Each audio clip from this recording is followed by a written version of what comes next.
Shalom bagi kita semua. Perkenalkan, nama saya Veronica Uliarta Sinaga, NIM 2002010556. Saya akan mempresentasikan hasil kerja saya, hasil pembahasan saya tentang perceraian dalam Matius 19 ayat 6 ayat 9. Definisi perceraian dan penyebab perceraiannya menurut Kristen. Perceraian suatu pemutusan ikatan pernikahan secara hukum. Ini merupakan penyimpangan dari maksud Allah. Menurut Alkitab, hanya ada dua alasan terjadinya perceraian, yaitu karena salah satu dari suami atau istri terbukti berzina dalam Matius 19 ayat 9 dan perceraian oleh kematian.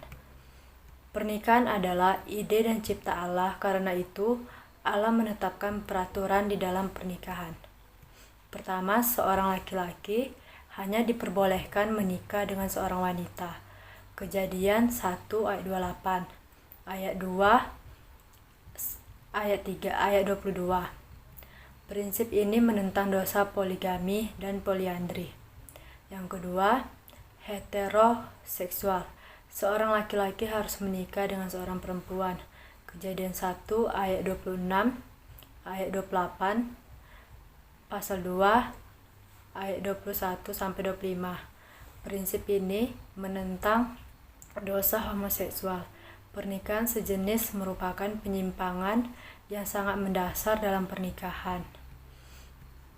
Perceraian yang sudah menjadi suatu peristiwa yang biasa pada masa kini akan merusakkan kesucian yang telah didirikan dan dinyatakan oleh Allah. Ketika Allah menciptakan Adam dan Hawa, Ia telah menciptakan baik laki-laki maupun perempuan menurut rupanya sendiri. Terdapat dalam Kejadian 1 ayat 27. Hubungan antara laki-laki dan istrinya dalam kondisi tanpa dosa dan sempurna ini sama sucinya seperti hubungan antara ketiga oknum dari Allah Tritunggal, Bapa, Anak, dan Roh Kudus. Ketiganya itu satu adanya. Demikian pula dalam pernikahan. Allah berkata bahwa seorang lelaki dan seorang perempuan akan menjadi satu. Dalam Kejadian 2 ayat 24 ayat 24, pernikahan merupakan suatu hubungan yang paling halus dan kudus dalam kehidupan manusia. Keduanya menjadi satu daging. Demikian Allah berkata dalam Kejadian 2 ayat 24. Hal ini menyatakan bahwa satu pihak akan menjadi pelengkap dan teman yang seimbang dengan pihak lainnya. Allah menjadikan penolong yang sepadan dengan Adam. Allah membangun institusi lainnya, pernikahan, agar Adam semakin efektif mengerjakan tanggung jawabnya untuk mengusahakan dan memelihara Taman Eden. Di sini kita melihat dengan jelas bahwa pernikahan bukanlah sebuah tujuan, tetapi sarana untuk mencapai tujuan ilahi. Dasar pernikahan Kristen, Alkitab mengajarkan bahwa menikah itu untuk menjadi satu, bukan menjadi sama, sebagaimana Tuhan Yesus berdoa agar setiap orang percaya menjadi satu, bukan menjadi sama. Pernikahan adalah bersatunya seorang lelaki dengan seorang perempuan secara jasmani dan moral, yang telah disahkan dan diberkati oleh Allah terhadap suami istri yang pertama, Adam dan Hawa. Dampak perceraian bagi anak. Setiap keluarga pasti berharap bersama sampai maut memisahkan. Namun, tidak selamanya harapan menjadi kenyataan. Terkadang, di tengah perjalanan dalam rumah tangga keluarga, pastinya banyak cobaan, pergumulan silih berganti dan menyebabkan perceraian. Memang perceraian adalah jalan terakhir yang bisa diambil jika segala upaya perdamaian dan perbaikan tidak bisa dilakukan. Tidak hanya orang tua yang tersakiti, perceraian juga menyisakan luka dan trauma pada anak yang mungkin akan terus dibawanya hingga dewasa. Dampak perceraian yang mungkin terjadi pada anak mungkin bisa berbeda-beda, tergantung dari usia anak pada saat perceraian terjadi, serta kepribadian anak tersebut. Pada anak usia balita, efek perceraian orang tua mungkin tidak terlalu berpengaruh terhadap perkembangan mentalnya. Namun, Lain halnya jika perceraian terjadi saat anak sudah memasuki usia sekolah, di mana ia sudah bisa mengamati situasi di sekitarnya dan menyadari bahwa orang tuanya tidak lagi bersama. Yang ketiga, pandangan para tokoh tentang perceraian. Adapun tokoh-tokoh gereja tertentu memiliki pandangan masing-masing, yaitu yang pertama, Martin Luther. Martin Luther memperbolehkan perceraian apabila dasar alkitabiahnya dapat dibenarkan dan dapat mengizinkan pernikahan kembali apabila dasar perceraiannya diakui secara hukum atau sah. Yang kedua, John Feinberg dan Paul Feinberg sama sekali tidak mengakui adanya perceraian dan pernikahan kembali. Yang ketiga, tokoh Norman Geisler berpendapat bahwa perceraian tidak dapat dibenarkan secara moral, tetapi pernikahan kembali diperbolehkan apabila telah ada pertobatan yang patut dan telah diakui. Yang keempat, William Head dan Gordon Wenham berpendapat bahwa secara moral perpisahan atau perceraian diperbolehkan berdasarkan permintaan bagi pihak yang benar, tetapi secara moral pernikahan kembali tidak diperbolehkan. Yang kelima, Zoe Trull berpendapat bahwa perceraian dan pernikahan kembali berdasarkan perzinahan diperbolehkan, termasuk yang ditinggalkan oleh pasangan yang tidak beriman. Yang keenam, Craig S. Skinner berpendapat bahwa perzinahan, perpisahan, penganiayaan fisik, dan berbagai bentuk imoralitas yang berat membolehkan perceraian dan pernikahan kembali.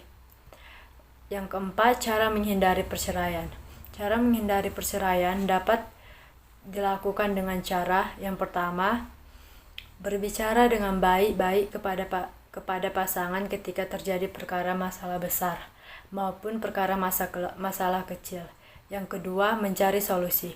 Yang ketiga, dalam pola pikir sebaiknya dalam berumah tangga harus berpikir optimis serta positif. Yang keempat, dalam menjalani rumah tangga sebaiknya pasangan harus introspeksi diri dalam pribadi supaya menghindari selisih paham dalam rumah tangga. Yang kelima, bawa doa selalu dalam setiap hal yang terjadi dalam rumah tangga, dalam hal positif maupun negatif. Yang kelima, kisah perceraian dalam kehidupan Kristen di jalan keluarga. Sepasang suami istri sudah lama menikah dan memiliki satu anak di jalan keluarga 7 nomor 9.